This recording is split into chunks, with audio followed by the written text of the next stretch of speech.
In this video, we're walking through how to choose the most correct answer on NCLEX practice questions.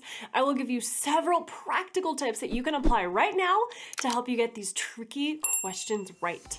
Let's dive in.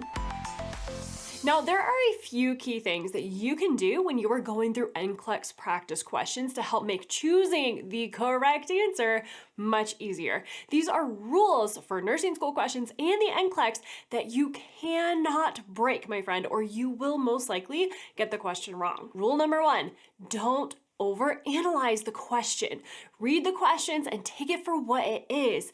All the information you need is in the question. So if you don't understand it at first, read it again and again. There were many times in nursing school where I would get to a question and not think that it had all the info I needed, but it did.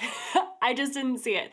So remember, they're giving you all the info that you need. So if you don't think that they are, you're missing something, my friend. Read it again. Now, rule number two, whatever you do, don't draw on prior real life experiences. Treat each question like it is a textbook case.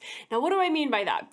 The patient has the perfect signs and symptoms, and they do not, unless it specifically says so in the question, have any comorbidities, anything else going on with them. Forget about all your past experience, your work experience, your personal experience, your clinical experience, and your experience as a parent if you have children. Forget all of it and take the question at face value. NCLEX questions are textbook cases. It is not real life, as much as they want it to be. So if you draw on your real life experience, you will really struggle to pick the right answer. Never make an assumption that something is true if it is not written in the question, okay? So treat each question, every question, like it is a textbook case of that one disorder or disease or whatever the patient's going through. Now, rule number three, answer each question as if you have unlimited time and resources. So as you are working through your questions, act as if you have all the time in the world to care for this one patient the textbook way, and you have access to as many resources as you need. This is NCLEX world, my friend, not the real world. So be sure as you are going through NCLEX questions, you are focusing on not overanalyzing the questions, not reading into it, and think in NCLEX world context that you have unlimited time and resources to take care of this one patient. If you break any of these rules, you will probably get the question wrong.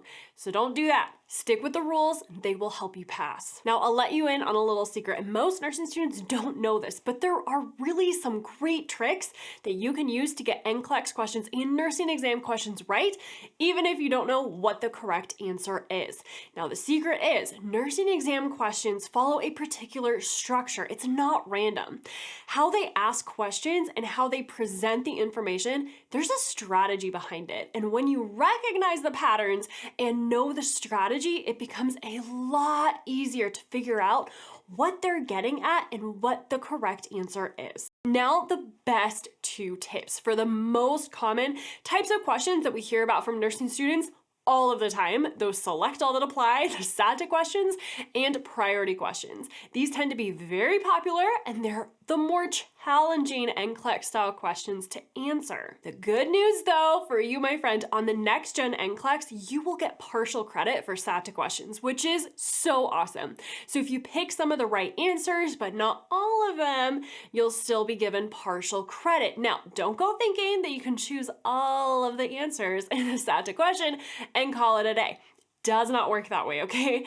They use what is called plus minus scoring, which means that you will get 1 point for correct answers, but you'll actually lose points for incorrect answers. So you do want to make sure that you are vigilant and you're critically thinking through the questions and doing your best to answer them correctly. So NCLEX tip number 5, when you select all that apply questions, go through each answer individually as if you were answering it as a true or false question. This is the best strategy I found to help with this. Look at each answer individually and treat it as a true or false question. Read the question again and then look at the first answer and ask yourself, is it true or false as it relates to that question that's being asked? and then decide if it's correct or not. You must treat each answer individually for SATA questions. Some answers might be very similar, and that's okay. You can select both of them if you think that they are both correct, even though they are very similar to each other. With SATA questions, all of the answers should be treated individually, and you should not compare them with any of the other answers. Now, NCLEX question tip number 6 is all about how to answer priority questions correctly. These are the ones where they ask you what your first or your best or your most important or your initial responses, your priority response would be. The key here is to prioritize, my friend. You want to do the most important thing first. And there are 3 principles that you should always consider when answering prioritization questions in nursing school. The first one is the ABCs, always, meaning airway, breathing, and circulation. Always use the ABC principle first.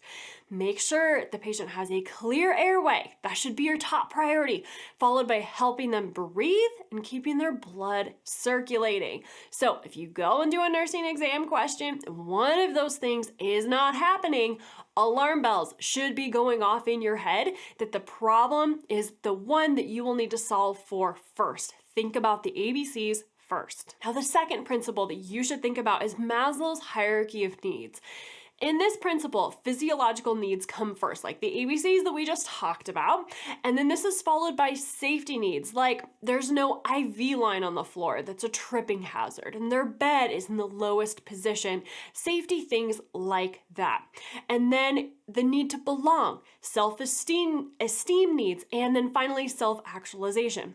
Obviously, you are going to be more worried about if your patient is breathing rather than worried about if they're feeling loved or not, right? So keep this principle in mind as you answer nursing exam questions. And the last principle that you should consider when answering priority questions is the nursing process. The nursing process follows these steps: assessment, diagnosis, planning, implementation, and evaluation. Now, the key here that nursing exams love to trick you up on is that you should always assess your patient first before you do any nursing intervention. So make sure that before you give a medication, before you do a treatment, before you start an IV, that you always assess your patient first.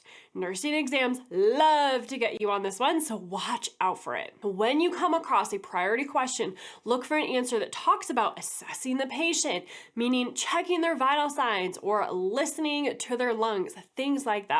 Of course, though, balance this with the ABCs and Maslow's hierarchy of needs. I've seen many NCLEX style questions that have an answer about assessment, where the actual answer for that question had something to do with establishing an airway or keeping their blood circulating. So you've got to balance these things. Keep these 3 tips in mind when it comes to answering priority questions on your nursing school exams. And there is one key that you need to know about if you are stressing about your exams in nursing school and worried about passing. You have to know what to focus your study time on so you don't burn yourself out and end up failing that exam. So in this video, I'm going to walk you through how to study less but more efficiently so that you can go into your exams feeling prepared and confident and go become the nurse that God created only you to be, my friend. And I will see you over there in that next video.